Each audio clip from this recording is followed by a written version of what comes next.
Hey everyone, Will from PCWorld here, and I'm here to tell you about the new app that Nvidia Stealth dropped today that replaces the GeForce Experience. It's called the Nvidia App. It's out now. It's in beta. Here it is. This is the home screen of the app. As I said before, this is the app that will replace the GeForce Experience app, the thing that updates your drivers and can optimize your game settings for whatever computer you happen to have. The neat thing about this new version of the app is that it integrates some control panel features, which we'll get to in just a minute. But I think let's just start on a page-by-page basis and go through and show you a little bit about what this app is all about. This is the home screen. It's the normal mix of promotional stuff, the apps that you've used most recently, including, you'll note, some creative apps like OBS Studio and VLC show up here. You can jump straight into playing the game, or you can click settings and go into the settings optimization screen, which we'll get to in just a minute. Now, below that are the apps that NVIDIA is excited about at any given moment. Right now, it's stuff like GeForce Now, the NVIDIA Broadcast app, some content creation tools, and some perf measurement tools. What's important to note is that when you click Get, it downloads the installer separately and runs the installer for these apps. So these are going to remain standalone apps right now. They don't live inside this NVIDIA app. It's not designed to be like a monolithic one-size-fits-all stop for everything NVIDIA. It's just a front end for launching other apps. The next page is the drivers page. I'm really, really excited about this because it has one of the things I've been asking for years, which is, hey, on the page with the driver download, it has the patch notes, or at least the high points for the patch notes. It tells you which games are supported, which games are getting new features, which games there's optimizations for, and bug fixes for high-profile bug fixes, which is absolutely fantastic. As with GeForce Experience, you can go and choose between the Game Ready driver, which is for people who are playing day one games, and the slightly more stable Studio driver for creative types. You can install the driver directly. As with GeForce Experience, you can set the app to download the driver as soon as it's available, so that then when you're ready to install it, you can just hit the button. It takes just a moment. And you can reinstall old versions of your app or see the notes on the old version of the driver that you have installed, which is I think very convenient. This next page is where the biggest changes have happened. This is the graphics page, and you'll see it looks a lot like the game optimization page in GeForce Experience. Now, it has the optimize button, which will let you fix up your settings regardless of your ability to like decode what the settings in the panels mean. It has the famous bar that lets you go between quality and performance. Wherever you want to be, you can end up. And you can go back in and revert your settings if you don't like a change that you've made once you've optimized it. So I'm optimizing, it's changing my settings. Oh, I don't like what it's done. I can hit the revert button and go back to what I had tuned myself inside the app, which is exactly what I would expect.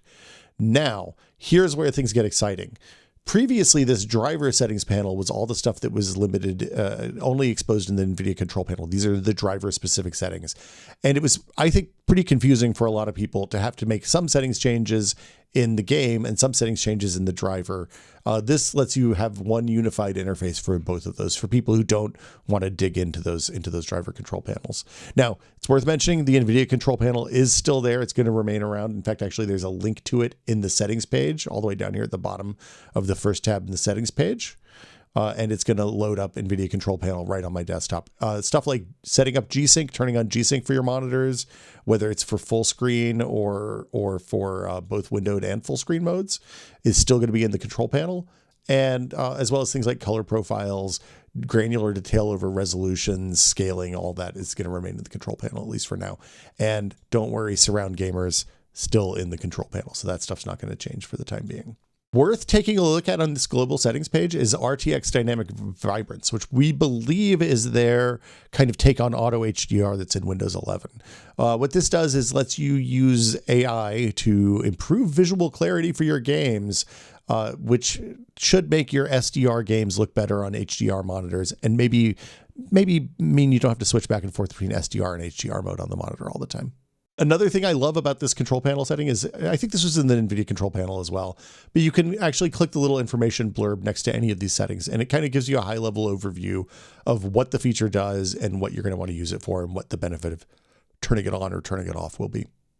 Fourth tab is the Redeem tab. This is where you can get access to your deals. It's worth mentioning, I haven't had to log into this app to get to this point. I was able to download drivers. I was able to optimize games, all of that without giving NVIDIA a login.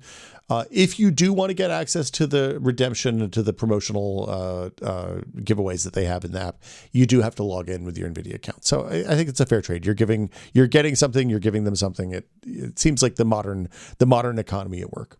The last tab is settings.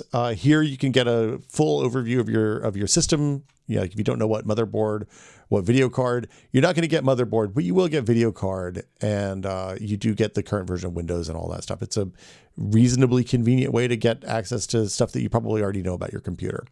The big hit on this page is the overlay, which of course you could disable if you don't want to take the minor performance hit, but you can open up the overlay, and then when you pop the overlay out on the side, you get access to all the stuff that was always in the overlay, like record, instant replay, screenshot. You can make highlights, the automatic highlight capturing. That all continues to work. They did remove support for streaming to services like Twitch and YouTube, which seems okay to me because anybody who's serious about streaming to Twitch or YouTube is going to use OBS or something dedicated for that purpose, not the GeForce Experience. So one of my favorite things about the new Nvidia app is the ability to set custom performance overlays. You can see that one in the top left is just a number, frame rate, and a little square in the top right corner. I'm running on a 60 hertz monitor and VSyncs on in Bordeaux windowed, so it's going to be locked at 60 frames a second, which is pretty slow for Fortnite. But let me get up here someplace where I'm reasonably safe. Okay, so here's what we can change in the overlay. Now, of course, you can turn the overlay off if you don't want to see it. My absolute favorite thing about this new app is the ability to customize these benchmarks. I think this was in GeForce Experience as well, but it wasn't quite as fully fledged. Now, I am strongly missing the 1% frame rate, which is the frame rate of the average frame rate of the slowest 1% of frames, which is an incredibly useful benchmark to have. But the ability to customize this and add things like VRAM clock and GPU voltage and GPU fan speed and stuff like that in here, incredibly useful. Now, my other favorite thing about this is that you can configure how it's all presented as well. So you can have it stacked like I have now with labels. You can just lay them all out horizontally with just units, so you have to kind of figure it out. You can do a linear that's just a whole series of numbers. You can, well, those are the options basically. And you can have either no background or background. You can make them bigger or smaller, depending on whether you're using them for your own use or you want to be able to show them on a YouTube video or something like that. You can also place them all over the HUD. So incredibly useful adds in the statistics overlay. And of course, as it was in GeForce Experience, you can turn the overlay off entirely if you don't want to have it on your computer. So that's pretty much it for the new Nvidia app. It's out now. You can download it. The link is in the show description below. As always, if you enjoy this, we'd love to know what you think about the Nvidia app, the new Nvidia app, whether you love this, whether you hate it, whether you're excited about the change from GeForce Experience, or whether change is scary and frightening to you. And if you like this kind of video, please subscribe to the channel and we will do more of them. Thank you all for watching. See you next time.